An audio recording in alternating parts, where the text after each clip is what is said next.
Ever wondered how the super rich seem to get richer? Almost like they have a secret playbook? What if I told you one of their oldest strategies is surprisingly simple and accessible? It's not about flipping houses or chasing volatile stocks. It's about owning the one thing they're not making any more of: land. Welcome to the world of land banking, the quiet giant of real estate investing. Stick around, because by the end of this video, you'll understand exactly how this strategy works and how you might be able to use it to build your own generational wealth. So what exactly is land banking? In the simplest terms, it's the practice of buying undeveloped, raw land and holding on to it. You're not building on it. You're not farming it. You're just waiting. You're banking the land, treating it like a long-term savings account that has the potential to grow in value significantly.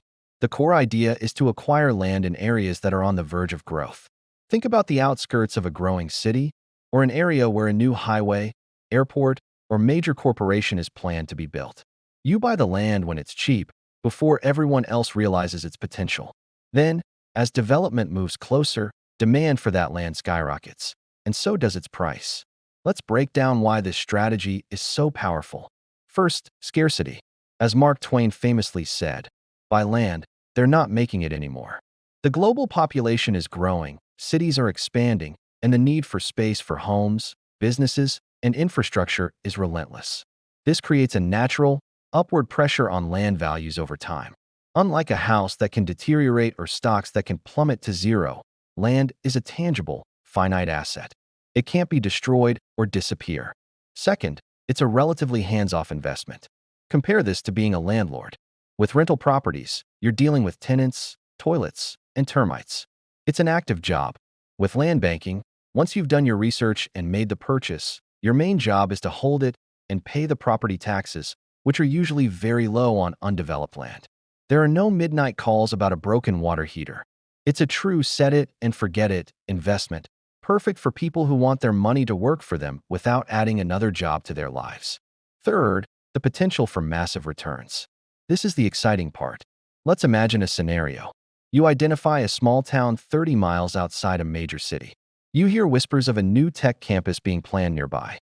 You do your homework and find a 5-acre plot of undeveloped land for sale for, say, $50,000. It seems like it's in the middle of nowhere right now. You buy it.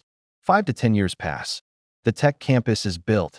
Thousands of new jobs flood the area, and suddenly, developers are scrambling to build new housing communities. That 5-acre plot you bought for $50,000 could now be worth $500,000 or even $1 million. That's a 10x or 20x return on your investment. This isn't a fairy tale. These kinds of stories happen all the time for savvy land investors. Now, I know what you're thinking. This sounds great, but how do I actually do it? How do I find the right land? This is the crucial part. Success in land banking is all about research, and more research. You can't just throw a dart at a map. You need to become a bit of a detective, looking for clues about future growth. The number one thing to look for is the path of progress. This is the direction in which a city or town is expanding. You can find this information by looking at city planning documents. Go to the local government's website and search for their comprehensive plan or master plan. These documents outline the city's vision for the next 10, 20, or even 30 years. They'll show you where new residential zones, commercial areas, parks, and schools are planned. You want to buy land that is currently just outside the developed area, but falls within the future growth zone. Next, keep an eye on major infrastructure projects. Is a new highway interchange being built? Is the city extending water and sewer lines to a new area? These are massive indicators of future development. When utilities and easy access arrive, construction is never far behind. Follow local news, attend city council meetings, and stay informed about public works projects. Also, track economic and job growth. Are big companies moving into the area? A new Amazon warehouse, a new manufacturing plant, or a new hospital brings thousands of jobs. Those employees will all need places to live, shop, and eat. This creates a ripple effect, driving up demand for housing and, consequently, the land it's built on. Following business journals and local economic development reports can give you a huge advantage. Now, let's talk about the risks, because no investment is without them. Land banking is not a get-rich-quick scheme. The key word is banking, which implies a long-term hold. You could be holding onto a piece of land for 5, 10, or even 20 years before you see a significant return. This means your money is tied up. It's an illiquid asset. You can't just log into an app and sell it in 5 seconds like a stock. So, you should only invest money that you won't need for a very long time. Another risk is that the projected growth might not happen, or it might happen much slower than you expected. A planned highway project could get canceled, or a big company might pull out of a deal. This is why diversification, even within land, is important. Maybe don't put all your money into one single plot based on one single project. And it's another reason why thorough due diligence is non-negotiable. You also need to be absolutely certain about what you're buying. Check for zoning restrictions. Is the land zoned for agriculture only, or can it be developed for residential or commercial use in the future? Check for access. Does the property have legal road access, or is it landlocked? A landlocked parcel is worth dramatically less. Check for environmental issues. Is it on a floodplain or protected wetland? A professional survey and a title search are essential steps before you ever close a deal. So, how can a regular person get started? You don't necessarily need hundreds of thousands of dollars. Sometimes, you can find smaller plots of land for a few $1,000s, especially if you look in rural but growing areas. Seller financing is also a very common practice in land sales.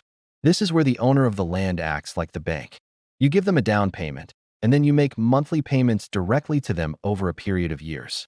This can make land ownership much more accessible than trying to get a traditional bank loan, as banks are often hesitant to lend money for raw land.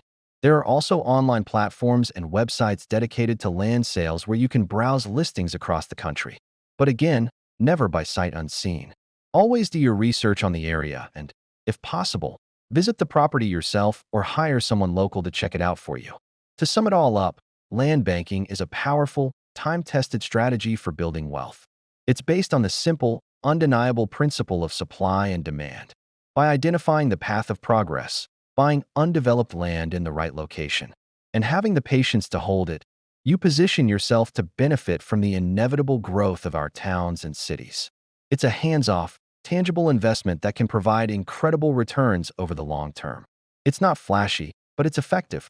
It's about playing the long game, making smart, informed decisions, and literally laying the groundwork for your financial future.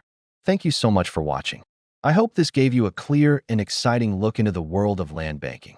If you found this valuable, please hit that like button, subscribe to the channel, and ring the bell so you don't miss our next video. Do you have any experience with land investing? Drop your stories or questions in the comments below. I'd love to hear from you. See you next time.